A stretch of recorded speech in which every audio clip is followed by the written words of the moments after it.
They said the gods of Carthage spoke through fire, and deep within the city the fire never went out. By day, Carthage was a jewel of the Mediterranean.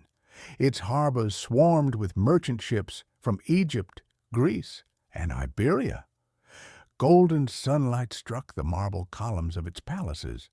Senators in white robes debated in grand halls, while traders haggled in the spice-scented markets.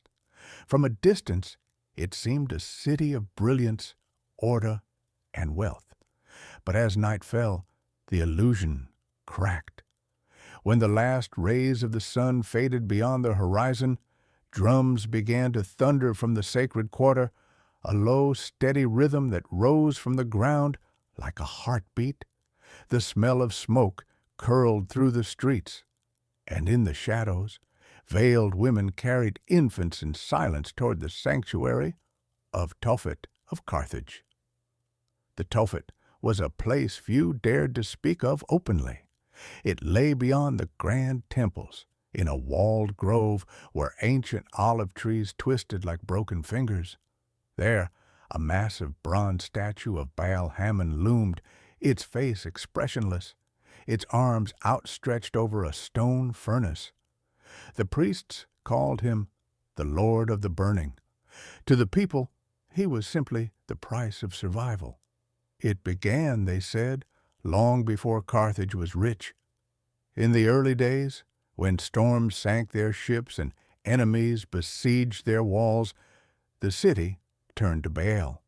The priests claimed the god demanded the most precious blood, the blood of the firstborn.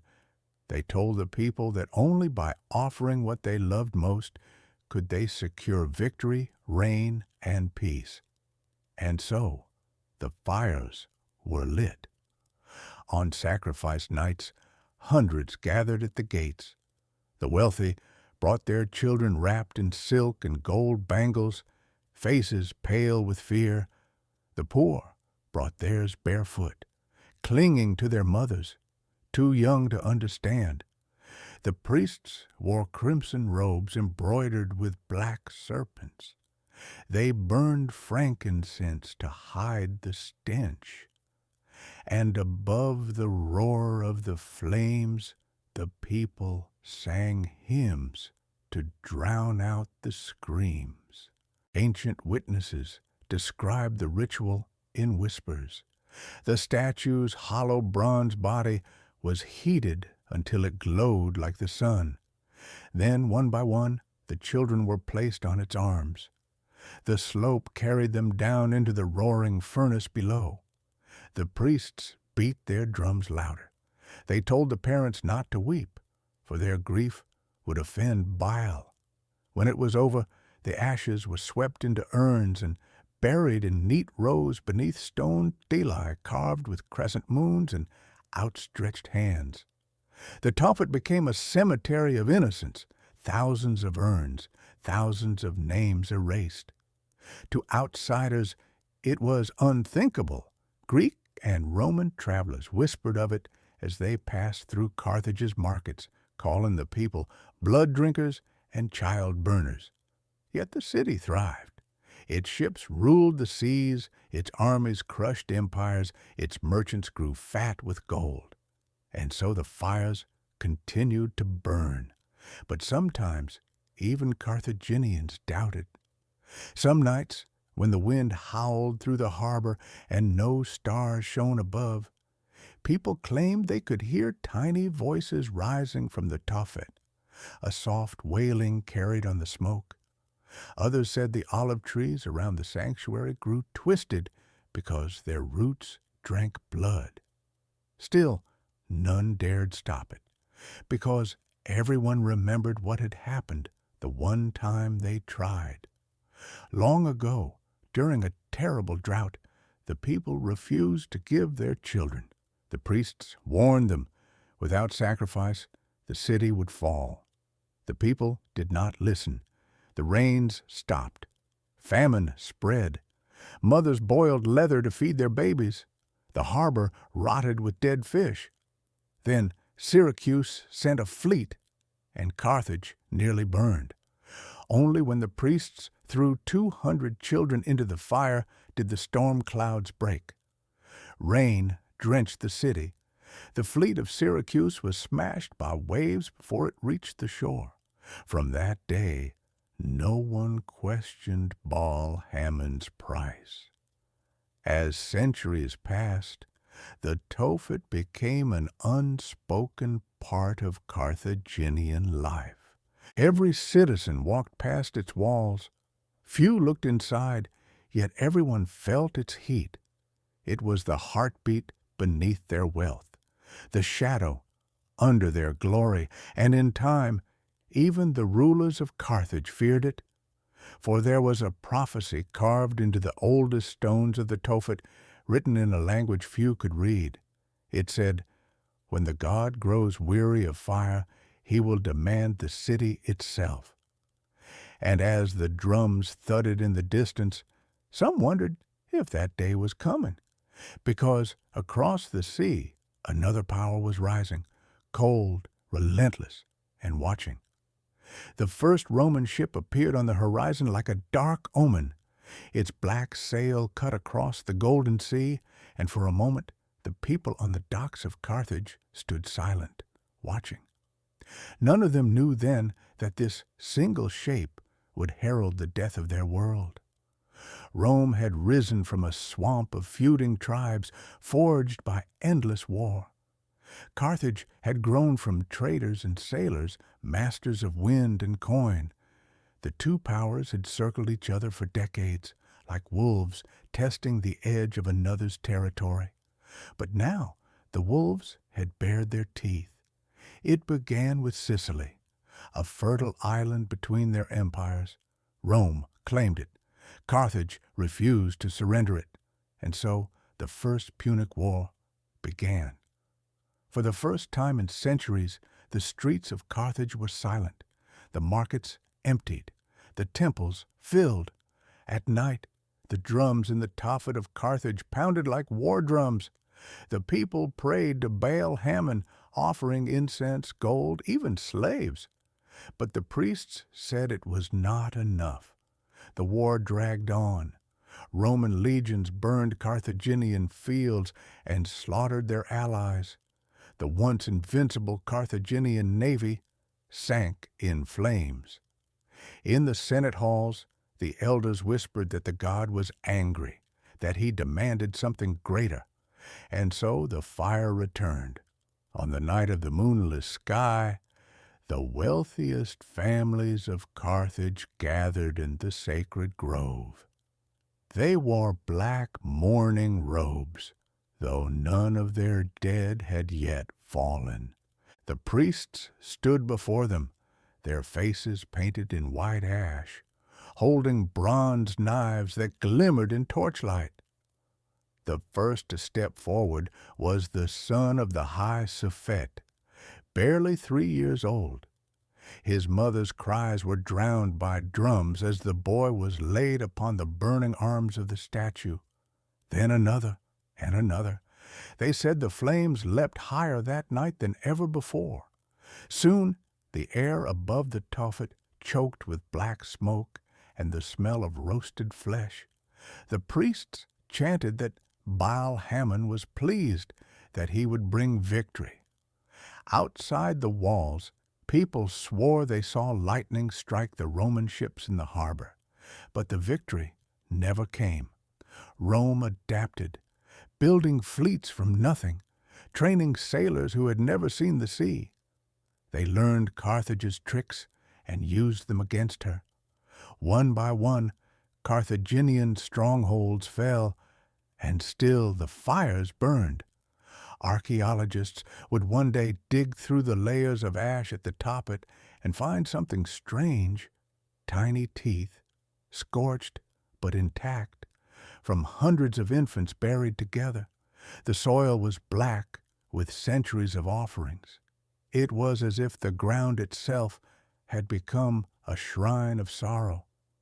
By the war's final year, Carthage was desperate. The senators pledged their own firstborn. Even the common people followed, lining the streets with silent, pale-faced children. The priests promised it would save the city. It did not. In 241, Carthage signed a treaty of surrender. Sicily was lost. Their fleet was gone. Their treasury emptied. When the last Carthaginian soldiers limped home, they passed the Tophet. The fires were still burning, and the people whispered, if the god demanded so much and still gave them defeat, what would he ask for next? They said he was born in blood. Hannibal was only 9 when his father, Hamilcar Barca, led him to the altar of Baal Hammon. The boy's small hand trembled as his father cut it and let the blood drip on the stone. "Swear," Hamilcar said, voice cold as iron, "that you will never be a friend to Rome." And the boy swore. The priests watched with hollow eyes. Behind them, the brazen statue of Baal glowed red from the fire roaring beneath it. The air stank of fat and smoke. Somewhere in the dark, drums began to pound. Hannibal did not flinch. Years later, when he became commander of the Carthaginian army in Iberia, he carried that oath like a blade hidden under his skin. He raised an army of mercenaries, Numidians, Gauls, and Carthaginians, and marched them toward the impossible, the heart of Rome itself. He led them through ice and death, over the towering Alps, through avalanches and blizzards, with war elephants slipping on the cliffs.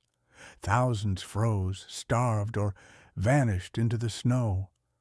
But when the survivors emerged on the Italian plains, their eyes were like burning coals, and Rome trembled. At Cannae, Hannibal encircled and annihilated an army twice his size. 80,000 Romans died in a single day. Their blood soaked the soil until it turned black. The Roman Senate wore mourning for months. Mothers cut their hair in grief. Back in Carthage, the people filled the Tophet of Carthage with offerings, gold, spices, and once again, children. They believed Baal Hammon had given Hannibal his victories, and they burned their firstborn to feed the fire. The night sky glowed orange over the city. The drums never stopped, but Hannibal never marched on Rome. He had no siege engines, no reinforcements, and Carthage sent him nothing. The elders feared that if Rome fell, the wrath of Baal would consume them all. Some whispered they must keep the fires alive, not win too quickly, or the god might turn on them. So Hannibal kept fighting alone. Year after year he bled Italy, but Rome refused to die. New legions rose from its ashes like a beast with endless heads. And then Scipio Africanus struck at Carthage itself. Hannibal raced home. He met Scipio on the fields of Zama, the fate of Carthage hanging by a thread. As the battle raged, messengers galloped into Carthage, screaming that the priests had lit the great fire again, that the Tophet was devouring children by the dozens, choking the city in black smoke. But the god was silent.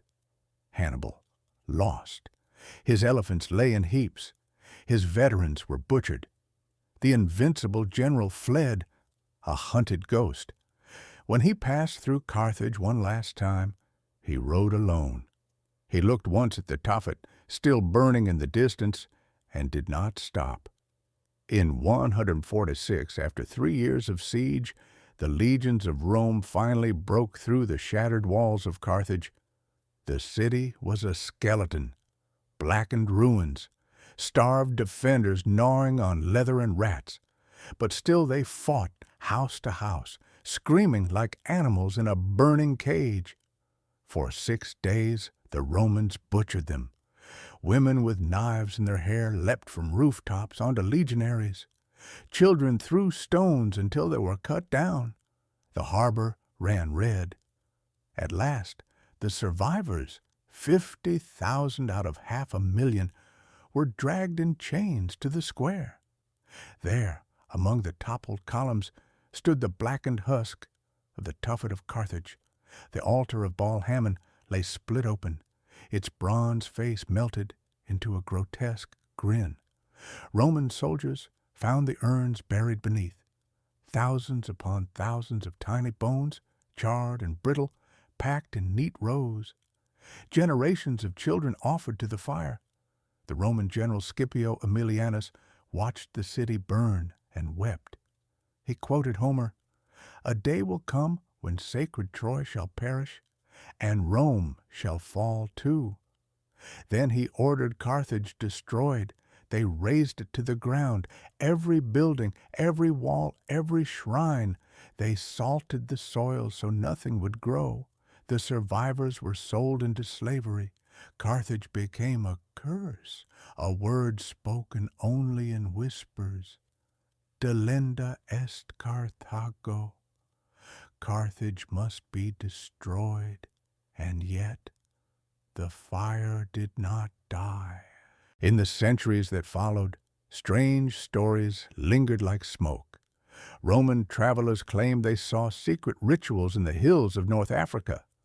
Small fires lit in stone pits, black-robed figures chanting to an ancient god who had no name. Farmers whispered of cries heard at night, thin and high, like the wail of infants carried on the wind. Even in Rome, some senators were accused of feeding the old Carthaginian god in secret, hoping for power. They called him Saturn to hide his name. But everyone knew who he was.